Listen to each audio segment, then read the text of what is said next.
The Poetry Center bringing poetry to Paterson since 1980 at Passaic County Community College.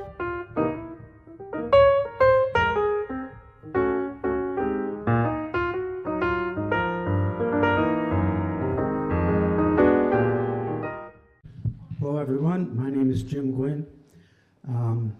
It's a big pleasure to be introducing our next poet, but first off I want to make a shameless plug for Lips magazine.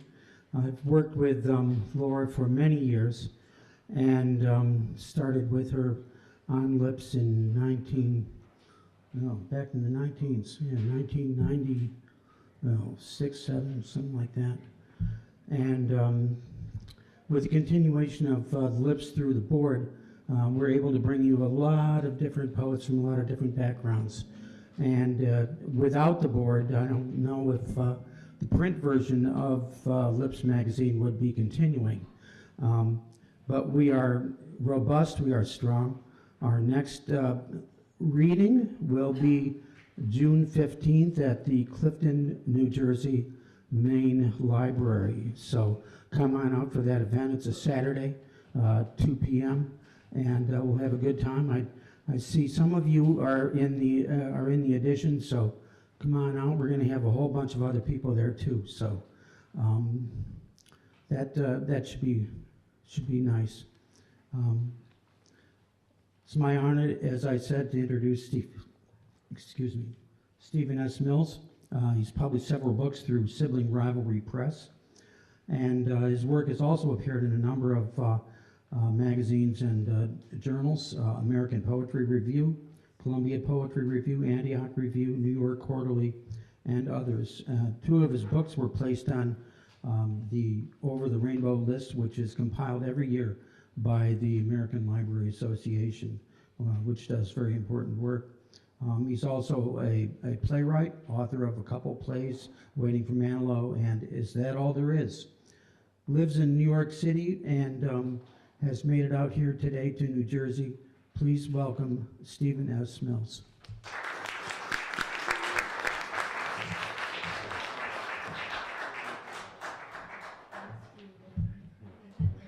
Thank you. No, this is a great event. I really appreciate being invited to read as a finalist here, and I really appreciated Barry's introduction about Laura Boss and learning more about that, which makes more sense of why my book was selected here. So I'm reading pieces from that manuscript. The book is called We Will Always Be Perverts, and it explores aspects of queer life. All of the poems begin with the same two words. They all begin with "in life." All of the titles begin with that. So the first poem I'm going to read is called In Life, They Are Calling Us Groomers Again. Remember that night in college when we shaved each other's legs, or leg in my case, so much hair, your arm growing tired, my body unable to stand still any longer, so we gave up and fucked because that's what you do when you're young and in love, and some of the only queers on your small Midwestern campus where other boys write fag on your dorm room door. So I went around with one hairy leg, one smooth, or as smooth as your razor skills allowed, though it didn't matter. It was winter in Indiana, pants and socks and snow. I never shaved again. I like legs hairy, ass too. Like the time I got second place in a hairiest ass contest at a leather bar our first year in New York. Second in a room full of bears is an accomplishment. But the real prize was the blurry photo you took drunk from across the bar, though my hair isn't dark, which makes it hard to see in photographs, but still I know it's there, captured. And I'm reminded of those young men's faces I saw at the Museum of Modern Art, snapshots under glass by an unknown photographer who took portraits at fairs and carnivals throughout the Midwest in the 1950s. And how I zeroed in on those young men, a rarity, arms around each other, chiseled handsome faces, and immediate recognition across time and space. How one of them might have brushed a hair from the other's face right before the camera snapped shut, a simple act, like when you pluck the stray hairs from my shoulders without my request, and I let out exaggerated shouts of pain and playfully tell you to stop, and you say, grooming is an act of love.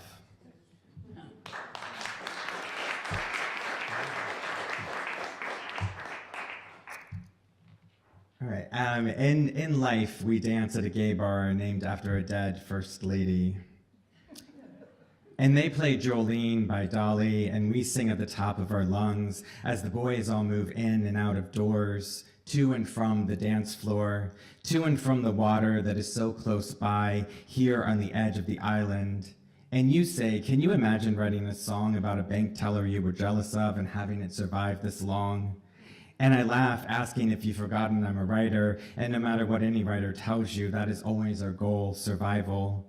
And popping up in odd places, like a bar named after Jackie O in Greece, where her face is blown up on the side of the stairwell. Young and fresh Jackie, a little blurry, all before fame and tragedy, which makes me think of other dead first ladies and how people rewrite the stories of dead white women, always giving them extra room. Like when Hillary Clinton praised Nancy Reagan for her work fighting AIDS and all the gays gasped. How easily the pieces are rearranged. Don't speak ill of the dead, they say. Fuck that, I say. But Jackie was different, brave and beautiful with a keen eye for fashion, which makes her an easy gay icon. Like her insistence on continuing to wear that bloody pink Chanel suit that changed America, changed our access to information.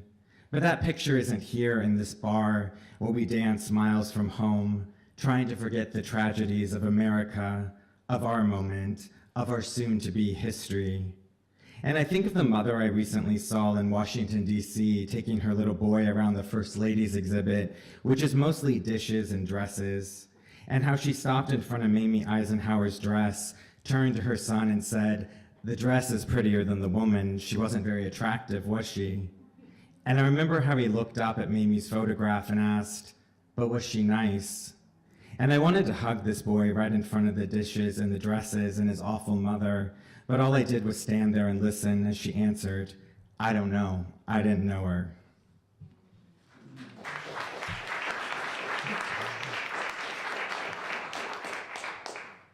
And this poem is called "In Life, the Woman Sitting Next to Me on the Plane Asks, What Happens if a Big Wave Hits New York City?" She has spent the trip reading her Bible, open-faced on the tray table, which has now been stored in its upright position for our descent into New York City, which we can see from above in all its glistening winter glory. She doesn't begin with the wave, but other simpler questions, which I try to answer quickly, going back to my own book, which is a Bible of sorts, a Bible of some queer man's boyfriends, his hookups, his affairs. I wonder if she's seen all the fucks and holes on the pages as I flipped them. I'm guessing no, since she's now engaging me in mindless conversation. Is Central Park really that great? Yes, I say it is. She's just passing through, heading farther south, worries she'll miss her connection and get stuck in this city where she's never been, just over it, through it, never fully in it. I say she should come sometime, though I don't mean it. Then I attempt to open my book again, but that's when she spots the Statue of Liberty, as if she's surprised to find it there in the water. "It's so small," she says, and I wonder if she understands perspective, our relationship to land. But I just nod, and that's when the wave comes into mind, and the question so strange, what happens if a big wave hits New York City? She almost whispers it against the window, her lips away from me, so I pretend not to hear, as we get closer and closer to the earth, the landing gear opening, and then that moment of contact, that return.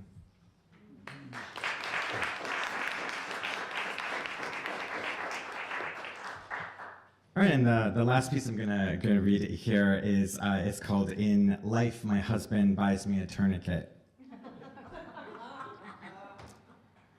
Shows me how to pull the strap, how to twist the metal bar, which he says I'll need to do harder and tighter than I think it needs to go.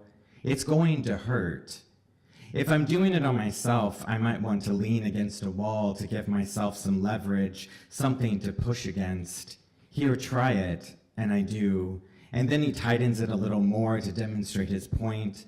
My skin purples, always sensitive.